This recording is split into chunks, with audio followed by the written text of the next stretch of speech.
Selamat pagi Ibu Nia dan teman-teman semua. Perkenalkan saya Andina Widya Kusumawardani dengan NIM 14014193338 dari Rombel H. Di sini izinkan saya menyampaikan materi prinsip-prinsip perkembangan untuk memenuhi ujian tengah semester mata kuliah Psikologi Pendidikan. Banyak prinsip yang menandai pola dan proses perkembangan itu sendiri. Prinsip menggambarkan perkembangan sebagai proses yang teratur. Seseorang dapat memprediksikan bagaimana anak akan berkembang seperti anak-anak seusianya. Prinsip perkembangan ini bersifat universal. Ada beberapa prinsip menurut Baltes.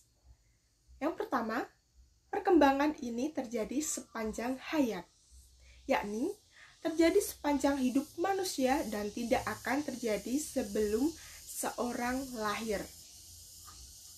Yang kedua, perkembangan bersifat multidimensional dan multidireksional, yang artinya mengacu pada kenyataan bahwa perkembangan tidak dapat digambarkan melalui kriteria tunggal, seperti perilaku yang bersifat meningkat ketika masih berusia anak-anak atau menurun ketika seseorang telah dewasa.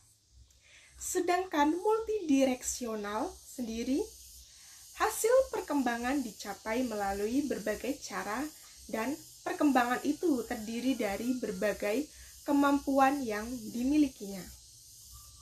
Yang ketiga, perubahan mengacu pada perolehan dan kehilangan. Misalnya, meningkatkan pengetahuan anak dan mengembangkan kemampuan kognitifnya. Namun, mereka juga kehilangan kreativitasnya karena harus mengikuti aturan yang ditetapkan. Yang keempat, perkembangan bersifat lentur. Adanya variabilitas diri seseorang sehingga memungkinkan adanya perkembangan atau perilaku tertentu. Yang kelima, perkembangan dalam latar tertentu dan historik. Bersifat konseptual karena seseorang yang berada di suatu lingkungan akan berbeda perkembangannya pada seseorang yang berada di lingkungan lain. Historik karena periode waktu tertentu di mana seseorang itu tumbuh akan mempengaruhi perkembangannya. Menurut Rufin, menyatakan bahwa walaupun ada perbedaan secara individual pada kepribadian anak, prinsip-prinsip dan karakteristik perkembangan menunjukkan pola yang bersifat universal. Yang pertama, perkembangan berproses dari bagian kepala menuju kaki. Pada prinsip ini, anak pada awalnya mengendalikan kepala, tangan, kemudian kaki. Yang kedua, perkembangan berproses dari tubuh bagian dalam menuju tubuh bagian luar. Prinsip ini disebut sebagai perkembangan proximodistal, yang artinya tulang belakang berkembang terlebih dahulu sebelum tubuh bagian luar. Yang ketiga, perkembangan tergantung pada kematangan dan belajar. Kematangan mengacu pada karakteristik pertumbuhan dan perkembangan biologis. Yang keempat, perkembangan berproses dari sederhana menuju yang lebih kompleks. Misalnya, belajar hubungan antara hal. Kemampuan yang penting bagi perkembangan kognitif anak.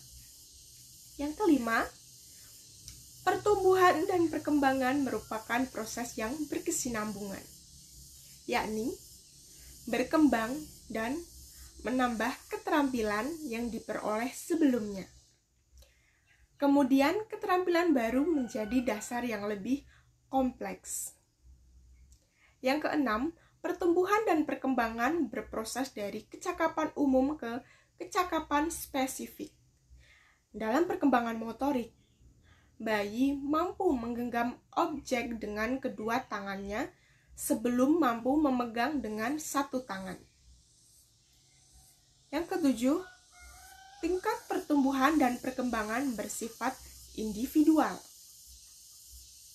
Dengan memahami perbedaan individual mengenai tingkat perkembangan, seseorang harus hati-hati dalam menggambarkan karakteristik anak pada usia perkembangan tertentu.